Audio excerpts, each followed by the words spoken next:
Madhya Pradesh current update programme में एक बार फिर आपका स्वागत है। मेरा नाम है मनीष। जैसा कि आप जानते हैं कि मध्य प्रदेश की घटनाओं को लेकर हम आपके सामने हर सप्ताह कुछ प्रश्न लेकर के आते हैं ताकि आपकी मध्य प्रदेश की आगामी परीक्षाओं को ध्यान में रखते हुए तैयारी अपडेट हो सके।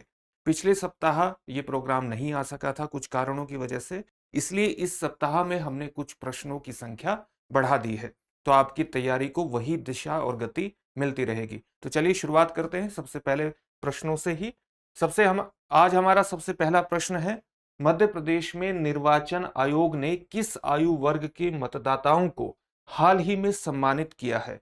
आपके ऑप्शंस हैं, पहला ऑप्शन है 18 वर्ष से 21 वर्ष, दूसरा ऑप्शन है 21 वर्ष से 25 वर्ष, तीसरा ऑप्शन है 70 वर्ष से 75 वर्ष और अंतिम ऑप्शन है 80 वर्ष या उससे अधिक। इसका सही उत्तर है 80 वर्ष या उससे अधिक। इसकी थोड़ी व्याख्या देखते हैं। व्याख्या क्या है? 27 सितंबर 2023 को मध्य प्रदेश के मुख्य निर्वाचन पदाधिकारी अनुपम राज ने बताया कि आगामी 1 अक्टूबर को अंतर्राष्ट्रीय वृद्धजन दिवस के अवसर पर भारत निर्वाचन आयोग के निर्देशानुसार प्रदेश के 80 वर्ष या उससे अधिक उम्र के मतदाताओं को सम्मानित किया जाएगा। 1 अक्टूबर को मध्य प्रदेश के गवर्नर मंगूभाई पटेल द्वारा ये पुरस्कार भोपाल में प्रदान किए गए और 80 वर्ष और उससे अधिक 80 वर्ष या उससे अधिक के लोगों को संवैधानिक मूल्यों के प्रति उनके समर्पण, डेडिकेशन और लॉयल्टी यानी निष्ठा को ध्यान में रखते हुए ये पुरस्कार प्रदान किए गए हैं।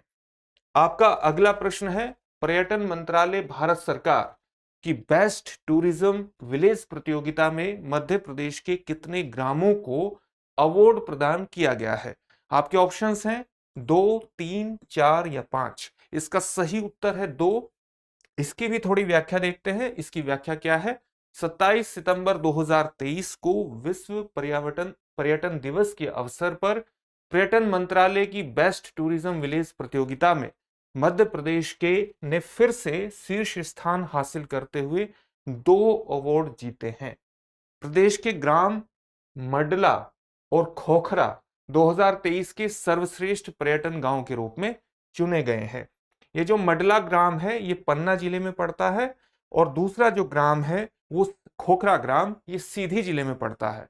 मध्य प्रदेश में पन्ना जिले की अवस्थिति ये है और सीधी जिले की अवस्थिति ये यहां पर है। तो पन्ना जिले और खोखरा ग्राम जो सीधी जिले में पड़ता है, पन्ना जिले की और सीधी जिले की अवस्थिति यहां पर है, जहां पर ये 2 ग्राम मडला ग्राम और खोखरा ग्राम स्थित है। आपका अगला प्रश्न होगा, हाल ही में मुख्यमंत्री शिवराज सिंह चौहान ने जबलपुर को मध्य प्रदेश की तीसरी मेट्रो सिटी बनाने की घोषणा की है। मध्य प्रदेश की अन्य 2 स्थापित मेट्रो सिटी कौन सी हैं? आपको यह बताना है। आपके ऑप्शंस है भोपाल और ग्वालियर, भोपाल और इंदौर, इंदौर और ग्वालियर या इंदौर और विदिशा। इसका सही उत्तर है भोपाल और इंदौर। जैसा कि आपको बताया गया है कि हाल ही में मुख्यमंत्री शिवराज सिंह चौहान ने तीसरी मेट्रो सिटी के रूप में जबलपुर को बनाने की घोषणा की है। पहले से स्थापित मेट्रो सिटीज जो हैं वो इंदौर हैं और भोपाल है। भोपाल के बाद ये तीसरी सिटी होगी। मुख्यमंत्री शिवराज सिंह चौहान ने जबलपुर में 155 करोड़ की लागत से निर्मित किए गए फ्लाईओवर के लोकार्पण समारोह को संबोधित करते हुए इस तरह की बातें कही हैं। आपका अगला प्रश्न है, मध्य प्रदेश मंत्रिपरिषद ने हाल ही में वरिष्ठ एवं बुजुर्ग पत्रकारों को मिलने वाली प्रतिमाह सम्मान निधि को बढ़ाकर कितना कर दिया है? आपके ऑप्शंस हैं 15,000, 20,000, 25,000 या 30,000 रुपया। इसका सही उत्तर है 20,000 रुपया। इसकी भी थोड़ी व्याख्या देखने का प्रयास करते हैं। मंत्रिपरिषद की हाल ही में बैठक हुई थी मुख्यमंत्री शिवराज सिंह चौहान की अध्यक्षता में। इसमें कई तरह के निर्णय लिए गए। उसमें से एक निर्णय ये था कि मध्य प्रदेश के वरिष्ठ और बुजुर्ग पत्रकारों को प्रतिमाह दी जाने वाली सम्मान निधि 10,000 रुपए से बढ़ाकर 20,000 रुपए की जाएगी। इसके साथ ही सम्मान निधि प्राप्त करने वाले पत्रकार उनकी मृत्यु होने पर उनकी पत्नी को या पति को एक मुश्त 8 लाख रुपए की सहायता राशि भी दी जाएगी। पत्रकारों को स्वयं अथवा आश्रितों के उपचार के लिए सामान्य बीमारियों के लिए आर्थिक सहायता प्रावधान 20,000 रुपए से बढ़ाकर 40,000 रुपए और गंभीर बीमारियों के लिए 50,000 रुपए से बढ़ाकर 1 लाख रुपए किया जाएगा। और इसके अंतर्गत किसी प्रकार की आयकर वाली शर्तों को भी हटा दिया गया है। मध्य प्रदेश से संबंधित आपका अगला प्रश्न है, मध्य प्रदेश का बायोटेक्नोलॉजी पार्क किस जिले में स्थापित किया जाएगा? आपके ऑप्शंस हैं सागर, टीकमगढ़, नीमच या मंदसौर। इसका सही उत्तर है नीमच। इसकी भी थोड़ी व्याख्या देखने का प्रयास करते हैं और इसकी व्याख्या है 26 सितंबर 2023 को मध्य प्रदेश के विज्ञान एवं प्रौद्योगिकी तथा एमएसएमई मंत्री ओम प्रकाश सखलेचा ने बताया कि प्रदेश का पहला बायोटेक पार्क नीमच जिले में जावद के आमली भाट और बरखेड़ा गांव में आकार लेगा और हाल ही में मध्य प्रदेश कैबिनेट ने इसे मंजूरी प्रदान कर दी है। इसके साथ ही यह भी कहा गया कि लगभग 40 एकड़ भूमि में करीब 50 करोड़ रुपए की लागत से बनने वाला यह पार्क अनुसंधान के साथ विकास का एक बड़ा केंद्र तो होगा ही, उद्योगों के लिए तकनीकी हस्तांतरण से लाखों रोजगार सृजन का संवाहक भी होगा। आपका अगला प्रश्न है, मध्य प्रदेश का राजकीय खेल कौन सा है?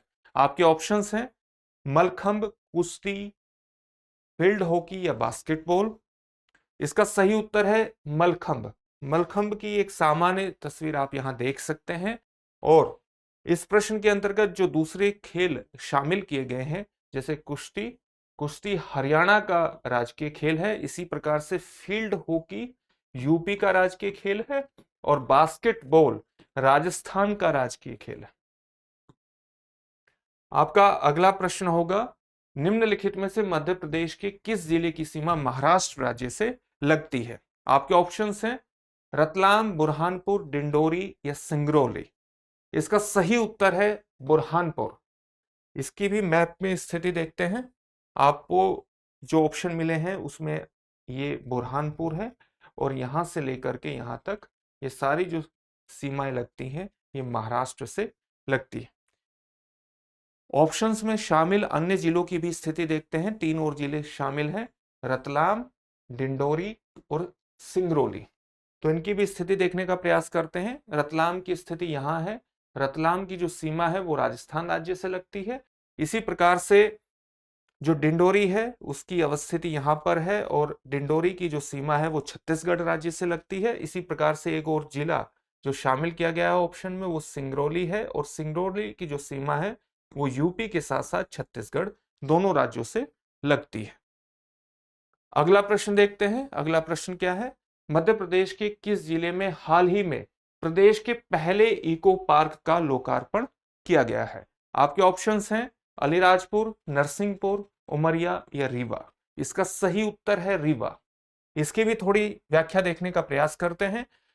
24 सितंबर 2023 को मध्य प्रदेश के विधानसभा अध्यक्ष गिरीश गौतम ने रीवा में इको पार्क का लोकार्पण किया। रीवा शहर से निकलने वाली बीहर नदी के टापू पर 5.20 हेक्टेयर भूमि पर यह इको पार्क विकसित किया गया है। इस इको पार्क से पर्यटन की गतिविधियों को नई गति मिलेगी और रोजगार के अवसर सृजित होंगे। उल्लेखनीय है कि महानगर की तर्ज पर रीवा में निजी पूंजी निवेश से बना इको पार्क प्रदेश का पहला इको पार्क है। 5.20 हेक्टेयर क्षेत्र में निर्मित विश्व स्तरीय इको पार्क के निर्माण में इको टूरिज्म बोर्ड और वन विभाग का सहयोग है, जिससे देश के साथ साथ अंतर्राष्ट्रीय पर्यटक को भी ध्यान में रखकर सुविधाएं विकसित की गई हैं।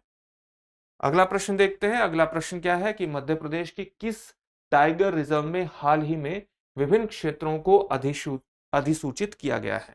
आपके ऑप्शंस हैं Bandhavgarh tiger reserve, Satpura tiger reserve, वीरांगना दुर्गावती टाइगर रिजर्व या कान्हा टाइगर रिजर्व। इसका सही उत्तर है वीरांगना दुर्गावती टाइगर रिजर्व। इसकी भी थोड़ी व्याख्या देखने का प्रयास करते हैं। 22 सितंबर 2023 को भारत सरकार पर्यावरण, वन एवं जलवायु परिवर्तन मंत्रालय नई दिल्ली द्वारा वन्य प्राणियों के संरक्षण और संवर्धन की दृष्टि से मध्य प्रदेश के वीरांगना दुर्गावती टाइगर रिजर्व में विभिन्न क्षेत्रों को अधिसूचित किया गया है। वीरांगना दुर्गावती अभयारण्य मध्य प्रदेश का 7वां टाइगर रिजर्व है और टाइगर रिजर्व का 1414 वर्ग किलोमीटर क्षेत्र को कोर क्षेत्र बनाया गया है और उसके साथ 925.10120 वर्ग किलोमीटर क्षेत्र को बफर क्षेत्र के रूप में अधिसूचित किया गया है। यहां पर इसकी थोड़ी सी व्याख्या और देखने का प्रयास कीजिए, और वो प्रयास क्या है कि जब अधिसूचित क्षेत्र का मतलब क्या होता है, जब हम किसी टाइगर रिजर्व को गठित करते हैं, बनाते हैं। मान लिया ये एरिया है, ये एरिया टाइगर रिजर्व में आता है, तो इसका जो बिल्कुल भीतरी एरिया होता है, बिल्कुल केंद्रित एरिया जो होता है उसके चारों ओर का, उसको हम कहते हैं बफर जोन। बफर जोन में वनस्पति के साथ साथ जो वन्य प्राणियां होती हैं, वन्य प्राणी होते हैं, इनकी सघनता होती है। इसके साथ साथ जो सबसे कोर एरिया होता है, सॉरी, ये जो बफर जोन लिखा गया है इसको कोर एरिया बोलते हैं, कोर एरिया। तो जो सबसे भीतरी इलाका होता है जहां पर वनस्पति की सघनता के साथ साथ वन्य प्राणियों की सघनता भी होती है, उसको हम कहते हैं कोर एरिया। और कोर एरिया के चारों तरफ फैला हुआ क्षेत्र कहलाता है buffer zone. Buffer zone core area में किसी भी प्रकार के साइंटिफिक कार्यों की भी अनुमति नहीं होती, शैक्षणिक कार्यों की भी अनुमति नहीं होती। लेकिन बफर जोन जो इसके आसपास का क्षेत्र होता है, इसमें वनस्पतियों के साथ साथ वन्य प्राणियों की सघनता भी कोर एरिया के मुकाबले कम होती। जब हम बायोस्फीयर रिजर्व की बात करते हैं तो बायोस्फीयर रिजर्व में एक और संकल्पना होती है जिसको हम ट्रांजिशन जोन कहते हैं। ये बफर जोन के बाहर का एरिया होता है, इसको कहते हैं ट्रांजिशन जोन। और ट्रांजिशन जोन बफर जोन और बस्तियों की शुरुआत के बीच का क्षेत्र होता है। ये मुख्य रूप से वन्य जीवों के संरक्षण, वन्य प्रजातियों के संरक्षण के लिए और पौध प्रजातियों के संरक्षण के अंतर्गत बेहतर मैनेजमेंट के लिए, बेहतर प्रबंधन के लिए अपनाई गई योजना है। तो इसी तरह से वीरांगना दुर्गावती टाइगर रिजर्व, जो हाल ही में मध्य प्रदेश का 7वां टाइगर रिजर्व घोषित किया गया है, उसके अंतर्गत ये कोर एरिया और बफर जोन को घोषित किया गया है। और इनका जो कोर एरिया होगा वो 1414 वर्ग किलोमीटर का होगा और उसके आसपास का जो बफर क्षेत्र होगा वो 925.120 वर्ग किलोमीटर का क्षेत्र होगा। अगला प्रश्न देखते हैं। मध्य प्रदेश में प्रारंभिक शिक्षा के लिए संचालित छात्रावासों की रैंकिंग में किस जिले ने प्रथम स्थान प्राप्त किया है? आपके ऑप्शंस हैं सीहोर, रायसेन, डिंडोरी या देवास। इसका सही उत्तर है सीहोर। इसकी भी व्याख्या देखने का प्रयास करते हैं। इसकी व्याख्या यह है कि 18 सितंबर 2023 को राज्य शिक्षा केंद्र स्कूल शिक्षा विभाग के द्वारा एक कार्यक्रम में प्रदेश में प्रारंभिक शिक्षा के लिए संचालित छात्रावासों की सत्र 2022-23 की रैंकिंग जारी की गई है, जिसमें सीहोर जिले ने प्रदेश में प्रथम स्थान प्राप्त किया गया है। इसकी रैंकिंग में कुल 100 अंक निर्धारित किए गए थे, जिसमें स्वीकृत छात्रावासों की कार्यक्षमता के लिए 20 अंक, नामांकन के लिए 20 अंक, स्वीकृत सीटों पर छात्रावासों के बच्चों के राष्ट्रीय मीन्स कम मेरिट छात्रवृत्ति में प्रदर्शन के लिए 20 अंक, ओलंपियाड में प्रदर्शन के लिए 20 अंक और वार्षिक परीक्षा परिणाम के लिए 20 अंक निर्धारित किए गए थे। इसमें कार्यक्षमता और प्रदर्शन के आधार पर जारी रैंकिंग के अनुसार सीहोर जिला ने प्रदेश में प्रथम स्थान प्राप्त किया है। इसके अलावा रायसेन, देवास, डिंडोरी, मंडला, छिंदवाड़ा, अलीराजपुर, बड़वानी, इंदौर और धार ये क्रमशः प्रथम 10 शीर्ष जिलों में शामिल रहे हैं। इसके साथ ही प्रदेश भर के छात्रावासों की भी रैंकिंग जारी की गई है, जिसमें अलीराजपुर जिले के ग्राम जोहट का कस्तूरबा गांधी बालिका विद्यालय छात्रावास प्रथम स्थान पर रहा है। ये कुछ प्रश्न थे इस बार के मध्य प्रदेश करंट अपडेट के, ताकि आपकी तैयारी पूरी तरह से करंट घटनाओं से सुसज्जित रहे। फिर से एक नए सेशन में आपसे मुलाकात होगी। धन्यवाद।